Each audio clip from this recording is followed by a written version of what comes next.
In this video, we're going to discuss a high-level overview of FileMaker security.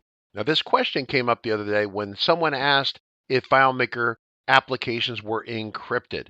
And the answer to that question is, of course, yes, it can be encrypted. The question is, do you need to encrypt it? Do you want to encrypt it? So real quick, a high-level overview. A FileMaker application will essentially have one of four levels of security. If the FMP12 file is local on your computer, and it has guest access enabled, then someone on your computer can double click the application, open it up without any credentials. It's technically possible to take this file and to put it also on a FileMaker server, but having a FileMaker server that might be available to the public with no credentials on it at all might be a really bad idea, so you need to be thoughtful about that. Now, the next level of security is an FMP12 file where you have the file on your hard drive or on a thumb drive, and you've added an administrative account to that file. Maybe you have an administrative password, and maybe lower level users can have their own password, but fundamentally, you've added a level of security because you've added an account and guest access is disabled. Now keep in mind, at this level, we still have not enabled encryption yet, but as a beginning or maybe intermediate developer, this level of security is pretty common. Now the next level of security is when you take that file with a username and password on it, the FMP12 file, which might be one or more FMP12 files, you take those and park them on a FileMaker server. So now multiple users can collaborate together. Each of those users ideally has their own username and password, although technically they could share a username and password if you're using FileMaker server. And so keep in mind, this third level of security is really common. Now, I got an email the other day asking about this level of security because they heard that someone could break into the file or get access to the file if it wasn't encrypted. Well, that's incomplete information. So if an FMP12 file is parked up on a FileMaker server and a nefarious bad person doesn't have explicit access to the FMP12 file, then that file is pretty secure. One of the main things a hacker or evil actor will try to do is get physical access of the FMP12 file. If they get the actual file on a thumb drive, they can copy it off the server, or they get access onto the server itself somehow, then your file is exposed to danger if it's not encrypted. But parking the file on the server and securing that server and making sure to use username and password provides a great level of security. Keep in mind, this level of security is fine for a vast majority of businesses and users. And that is assuming that you don't have very interesting information in your database. If the database doesn't include any personal information, financial information, trade secrets, government secrets, military secrets, then most people really probably won't care about what's in the database, and that database won't be targeted for attack. Now, the last and highest level of security is if you actually apply encryption at rest to the FMP12 file or files, then you take those files and upload and park them on a FileMaker server. To keep in mind, the encryption at rest is not necessarily to protect the FileMaker files over the wire, okay? To protect the data communicating between your server and your client, that's an SSL certificate, the same thing you see on a website. SSL certificate encrypts data across the wire. Encryption at rest is exactly that. It's when the database is sitting there, either the original copy or a backup copy.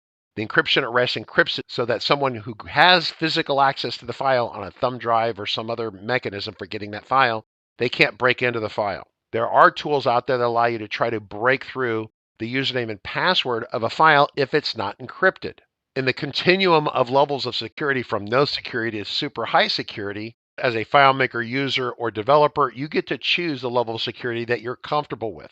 Just understand that unless you take the last step of fully encrypting the file with encryption at rest, there are tools that can break into the file if the bad or nefarious person can download a physical copy of the file. They have the actual FMP12 file on their computer. So I'm going to jump to a video where we demonstrate this issue and clarify further this idea of files that are encrypted or not encrypted. So real quick, I got a question from a customer that said, hey, there's this FMDiff application and we're really nervous because this app just randomly can open a FileMaker file and hack its way in and read data about the file. And of course, this was interesting to me because most utilities within the world of FileMaker actually get the DDR or an XML file that's created by FileMaker Pro, the client, those clients kick out an XML file and the utilities read that file. Well, this FMDiff application actually can go into the file and read it directly. Now, that's not necessarily an easy thing to do, and it's pretty rare that that happens. The only other application that I know that does that is an application that resets the administrative password on a FileMaker file. And of course, people go, what is this, like resetting the password and hacking your way into the file? So let's talk basics about the FileMaker platform. So first off, if you have a FileMaker file, so I have two files right here. This is Project Kronos.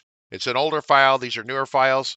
As a general rule, if you build a file like this, and then this file gets copied by someone with nefarious intentions, that file can probably be opened up and looked at and used and edited and the data pulled out of it, etc.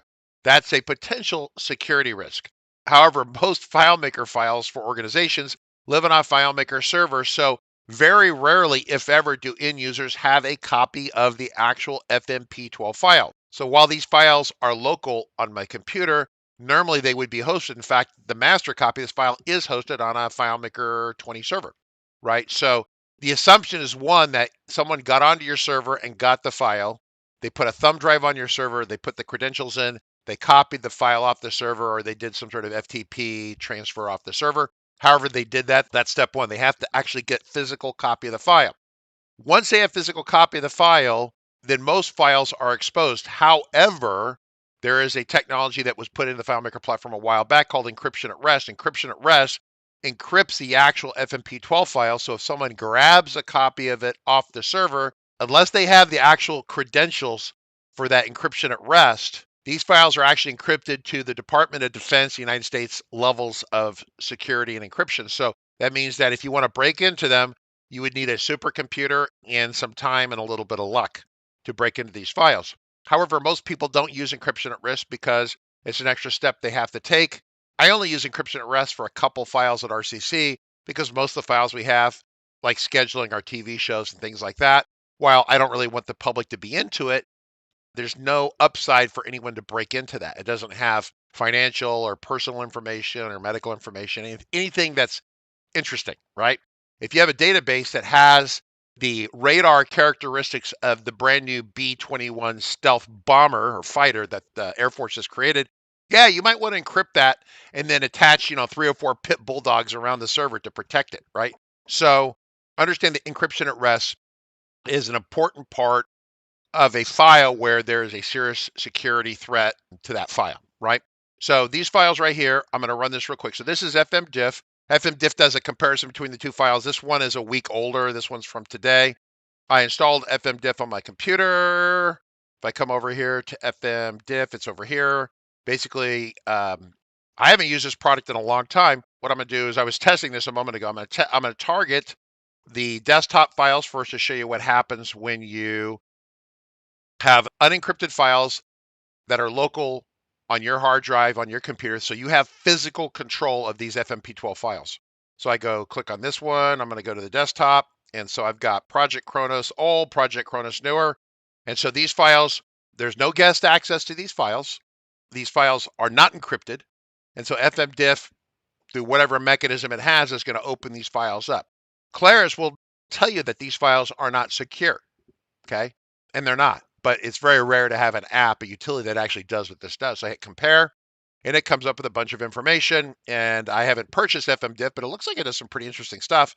And it's reading information about the field names and table. And so clearly it can read all sorts of stuff. This is a non-paid for version of the product, but clearly it's giving me interesting information. Right now, these files over here, these are the ones that are unencrypted. And here are the encrypted ones. In fact, just to show you this one over here, if I double click it, it's going to want you to input the ear password.